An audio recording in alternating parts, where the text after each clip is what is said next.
orang bertanya kenapa hari ini kawan-kawan bisa bergabung bersama Forum Indonesia Menulis. Ada juga bertanya apa itu film.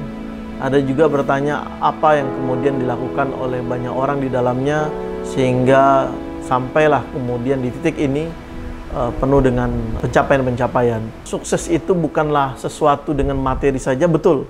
Karena sukses itu bukan kita bisa beli ini, beli itu.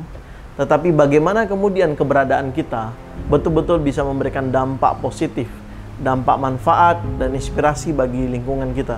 Insya Allah sedikit bercerita tentang kisah inspiratif bagaimana kemudian Forum Indonesia Menulis hadir di tengah-tengah sahabat semua, di tengah teman-teman kawan-kawan semua, Bapak Ibu guru dan kepala sekolah, lebih banyak memberikan manfaat dan inspirasi sehingga betul-betul dirasakan manfaatnya.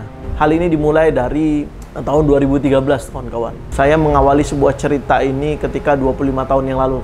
Saya tinggal di sebuah desa, namanya Sandai. Sandai ini adalah sebuah desa yang letaknya di Kabupaten Ketapang. Saya tinggal bersama satu kakak saya, kemudian adik, dan tentu saja orang tua. Karena ya saya waktu itu hanya seorang pedagang pentol harga Rp25.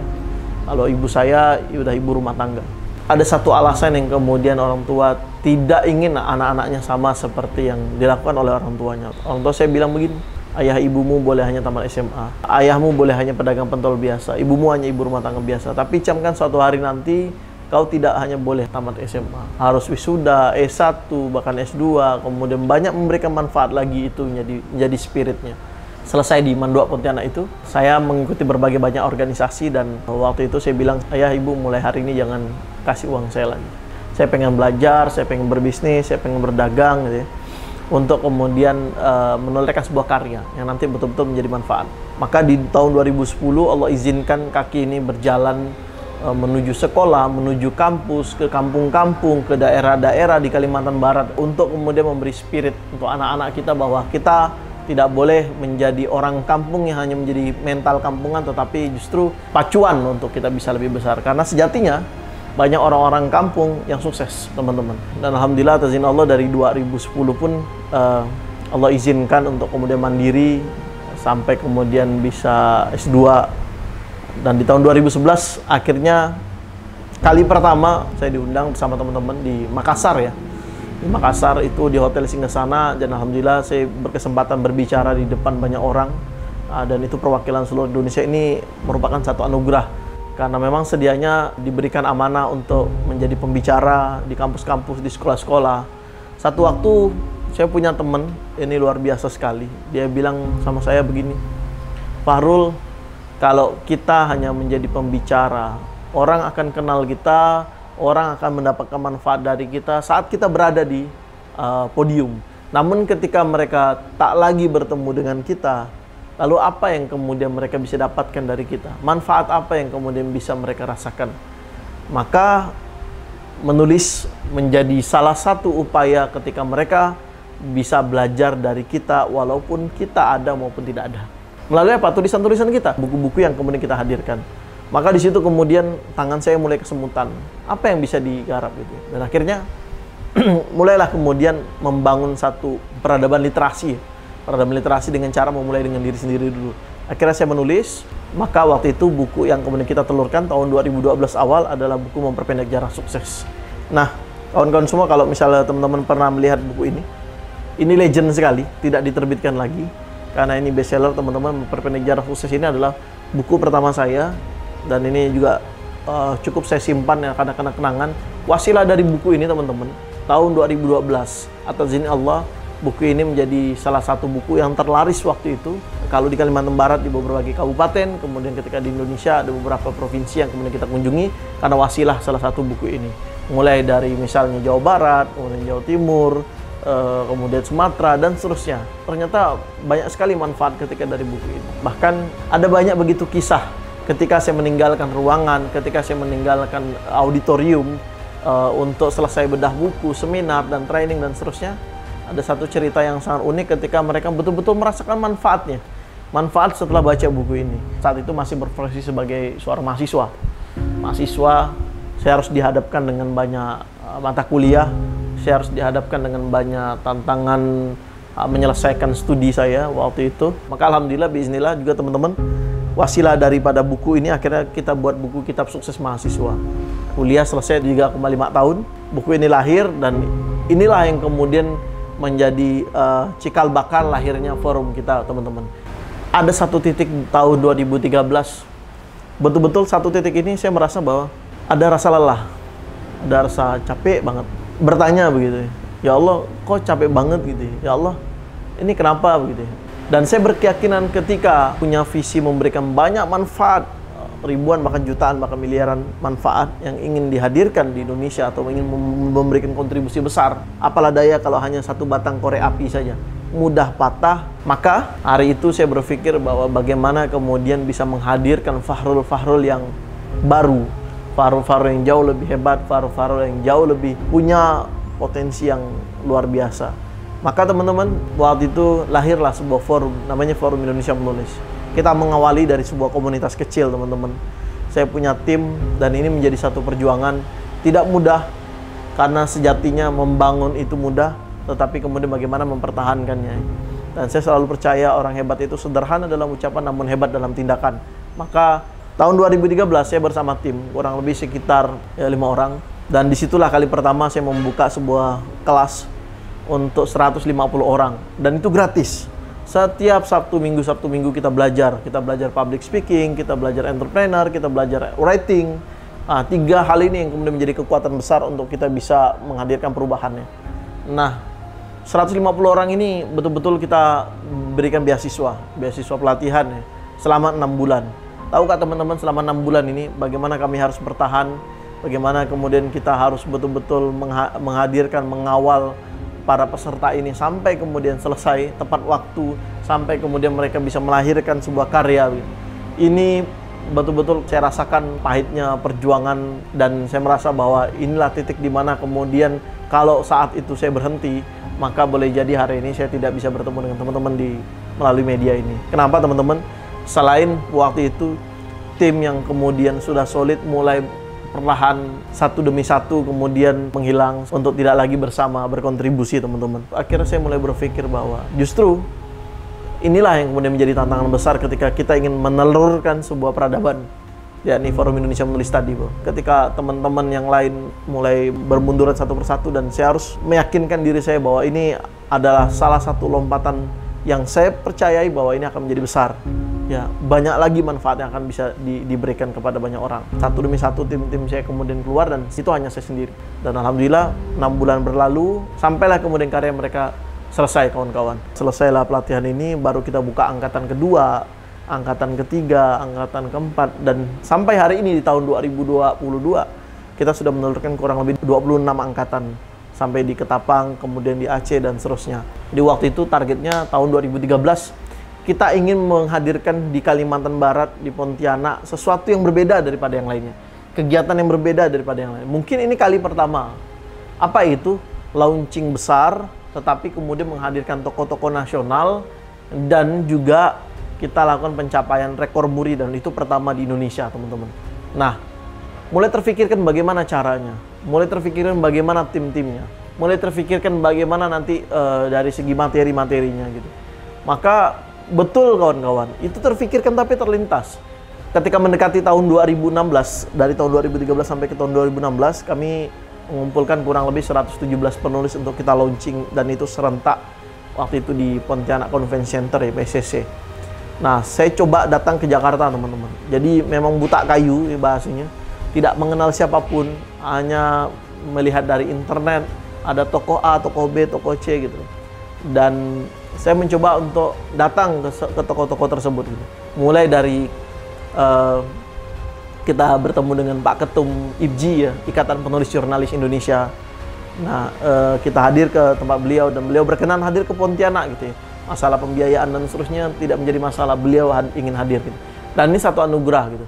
Dan ketika kami mengajukan rekor muri waktu itu masih online ya, online, ternyata tidak diberikan karena memang sudah ada gitu. Akhirnya kami ajukan kembali yang kedua, dan prosesnya sangat lama, belum ada tanggapan. Dan kami memberanikan diri datang ke Jakarta, bertemulah dengan Pak Jaya Suprana, dan kami diskusi juga dengan Bu Alia, direktur rekor murinya. Dan Masya Allah, ketika kemudian kami mengajukan satu rekor muri, bukan satu yang kami dapatkan teman-teman, tapi dua. Jadi sebetulnya jemput bola itu betul teman-teman. Walaupun kita nggak tahu apakah nanti di sana di kantor rekor muri itu bertemu dengan Pak Jaya atau tidak gitu. Karena kan kantornya dua, ada di Semarang, ada di Jakarta gitu. Tapi kadang model yakin aja, kadang-kadang nekat, tapi dengan keyakinan justru juga dengan amunisi yang kita siapkan, Allah hadirkan keajaiban miracle-miracle gitu. Dan pada saat di sana kami diberikan dua rekor muri. Insya Allah juga tim rekor muri datang ke Pontianak untuk memberikan penghargaan ini. Dan pada saat itu juga ada seminar ya 2045 menghadirkan para menteri-menteri zaman Soeharto, Pak Emil Salim. Jadi betul-betul seperti tokoh yang kemudian diberikan fasilitas yang mewah sekali ketika kami berkunjung ke sana. Selain ditempatkan di ruang VVIP, makan bersama para menteri, kemudian dikenalkan ketika seminar itu ada seorang anak muda dari Pontianak punya gagasan besar untuk kemudian menghadirkan. Maka disitulah keyakinan semakin bertambah gitu. Pulanglah kami ke Pontianak untuk mempersiapkan segala hal, dari mulai peserta, dari mulai kemudian tokoh-tokoh yang akan diundang di Kalimantan Barat, sampai kemudian penghargaan ini diberikan kawan-kawan. Apa yang terjadi kawan-kawan? Yang terjadi adalah ketika kemudian rekor muri ini cedar. Ini kali pertama kami membuat kegiatan kurang lebih 3.000 orang hadir di kota Pontianak di satu tempat.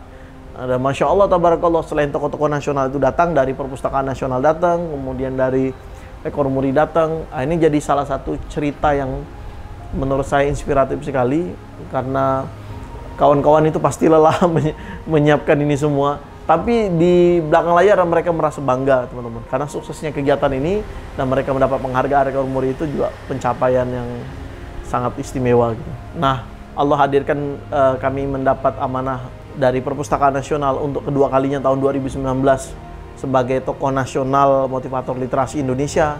Langsung kemudian diundang di Jakarta, kemudian 3 kali menerima penghargaan dari Gubernur Kalimantan Barat pada zaman Pak Cornelis, kemudian Pak Sutarmiji, dari Wali Kota Pontianak, dari kemudian dinas-dinas perpustakaan kearsipan. Dan saya merasa bakal tantangan apa lagi nih yang akan hadir begitu. Sampailah hari ini teman-teman di tahun 2021-2022. Jadi alhamdulillah sekarang diberikan kepercayaan oleh Kementerian Pendidikan dan Kebudayaan Riset Teknologi Republik Indonesia menjadi mitra mereka sebagai mitra organisasi penggerak Merdeka Belajar episode keempat. Nah, sekarang kami diberikan amanah untuk kurang lebih 920 sekolah dengan total 2.300 para guru dan kepala sekolah untuk kemudian kami latih menjadi seorang penulis, menghadirkan karya tulis terbaik, dan ini bisa membantu banyak manfaat termasuk metode-metode pengajaran sampai kemudian model-model yang mereka hadirkan. Dan ini pengembangan kompetensi juga bisa membantu kenaikan pangkat mereka. Tapi bukan itu teman-teman, karena sejatinya sebetulnya buku ini sebagai anak soleh. Kalau hari ini saya bilang sama ibu-ibu, bapak-bapak, guru semuanya, kalau hari ini kita tidak menulis, maka siap-siap kita akan ditulis. Di mana? Di atas batu nisan. Ah, ini kan kawan. Maka visi pertama adalah untuk membangun diri menjadi seorang penulis ataupun menumbuhkan sebuah karya adalah niat. Niat yang terbaik, niat yang tulus, niat mulia untuk betul-betul memberikan manfaat tadi. Yang kedua adalah kita perlu mempelajari. Jadi ilmu menulis ini bukan hanya sekedar kita nulis, enggak. Kita perlu mempelajari bagaimana kemudian cara menulis yang baik, genre tulisannya, kemudian bagaimana POB-nya. Jadi banyak sekali ejaan bahasa Indonesia EB-nya hari ini ya. Banyak sekali yang harus kita pelajari, editing, layouting, desain cover, sampai kemudian penerbitan, dan seterusnya ISBN.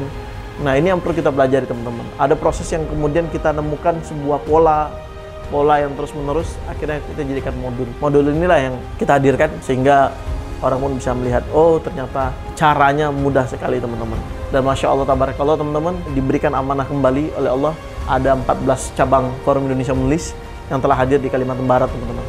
Dan kemarin kami sudah safari Kalimantan Barat di beberapa kabupaten untuk bisa melakukan silaturahim, kemudian rapat kerja daerah, silaturahim juga bersama dinas dan bupati untuk kita hadirkan nanti. Jadi banyak lagi, bukan hanya buku teman-teman yang akan nanti kita hadirkan.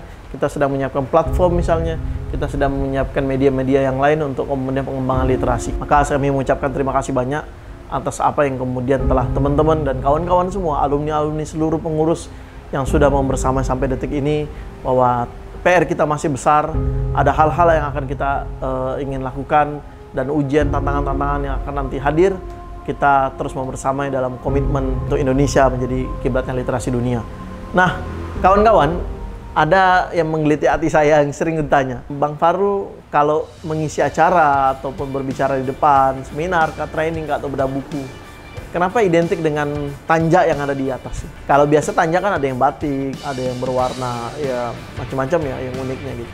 Tapi kenapa harus hitam dan merah gitu? Nah, dan kemudian ada lambang Garudanya. Teman-teman, saya sangat mencintai tanah air ini. Selain kemudian melestarikan budaya yang ada di Kalimantan Barat, yaitu tanja, juga ciri khas merah inilah yang kemudian menjadi merah putih, teman-teman. Hitam ini menjadi salah satu upaya bahwa ternyata diri ini tidaklah menjadi sempurna, teman-teman. Tetapi dengan ketidaksempurnaan itu, kita harus berani untuk kemudian merah tadi. Untuk mencapai, untuk memperjuangkan segala sesuatunya, teman-teman. Maka tanja ini, selain dari melestarikan budaya yang ada di Kalimantan Barat, sebagai tokoh Melayu misalnya, atau ikon-ikon Melayu, tetapi juga semangat literasi, semangat nasionalisme, semangat cinta Indonesia, ini yang kita hadirkan. Saya sampaikan kepada waktu itu bersama tim-tim juga, karena kita melihat kita ingin mengembangkan Kalimantan Barat ini sebagai betul-betul nanti jantungnya literasi Indonesia. Kita coba fokuskan film ini adalah berada di Kalimantan Barat dulu. Karena memang Kalimantan Barat ini terdapat 14 kabupaten, maka sebelum terbentuknya 14 kepengurusan di Kalimantan Barat ini, maka saya biiznillah azamkan tidak dulu untuk membuka kepengurusan di luar Kalimantan Barat. Maka ketika sudah terbentuk, baru kita siapkan sistemnya. Kenapa? Karena memang tadi kita ingin mengembangkan Kalimantan Barat, dan juga kita ingin konsen kepada sistem yang sudah kita buat, sehingga betul-betul ketika nanti hadir program-programnya, kemudian tim-timnya adalah mereka yang terbaik. Tim-tim terbaik, program-program terbaik, dan nantinya manfaat-manfaat juga yang sangat-sangat terbaik. Alhamdulillah, 21 kemarin sudah terbentuk 14 kepengurusan. Dan di tahun 2022 ini insya Allah doakan kita nanti akan menjelajah ke provinsi-provinsi yang lain, kabupaten-kabupaten yang lain, untuk teman-teman yang sudah dari sejak beberapa tahun yang lalu sudah menginginkan bagaimana kemudian membuka pengurusan di sana, cabang-cabang di sana, maka insya Allah nantikan di kota-kota Anda. Maka hadirnya kawan-kawan dalam kepengurusan ini menjadi salah satu upaya percepatan perubahan untuk kita berkontribusi sebagai Indonesia sebagai kiblatnya literasi dunia. Sekali lagi kami ucapkan terima kasih, dan kawan-kawan yang belum pengurusan di sana, nantikan insya Allah mudah-mudahan kita bisa bersilaturahim di daerah kota-kota kawan-kawan semua. FIM berkarya bersama Inspirasi Dunia.